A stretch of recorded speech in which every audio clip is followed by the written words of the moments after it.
ఈరోజు మనం చేసే ఐటెం వచ్చేసి వంకాయ కర్రీ. వంకాయ కర్రీ నచ్చనోళ్ళంటూ ఎవరు ఉండరు. ఒక్కసారి ఇట్లా ట్రై చేసి చూడండి. ముందుగా మనం ఒక హాఫ్ కేజీ వంకాయలను తీసుకొని శుభ్రంగా కడుక్కొని ఇలా పక్కకి పెట్టుకోవాలి.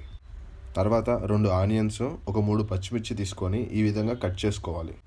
ఇప్పుడు మనం వంకాయల్ని చిన్న చిన్న ముక్కలుగా కట్ చేసుకొని ఇలా వాటర్లో వేసుకోవాలి, లేదంటే వంకాయలు నల్లగా వచ్చేస్తాయి. ఇప్పుడు మనం కర్రీ ప్రాసెస్ స్టార్ట్ చేద్దాం. ముందుగా స్టవ్ వెలిగించుకొని దానిపైన బాండీ పెట్టుకొని 2 టేబుల్ స్పూన్ ఆయిల్ వేసుకోవాలి. ఆయిల్ వేడెక్కిన తర్వాత అందులో మనం తాలింపు దినుసులు వేసుకోవాలి. ఆ తర్వాత మనం ముందుగా కట్ చేసి పెట్టుకున్న ఉల్లిపాయని, పచ్చిమిర్చిని వేసి కాసేపు ఫ్రై చేయాలి. అవి వేగిన తర్వాత అందులో మనం ముందుగా కట్ చేసి పెట్టుకున్న వంకాయ ముక్కల్ని వేసుకోవాలి.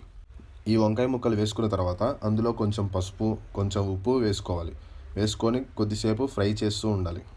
10-15 మినిట్స్ తర్వాత వంకాయలు ఈ విధంగా మారతాయి.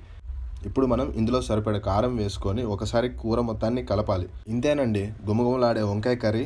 చాలా ఈజీ ప్రాసెస్.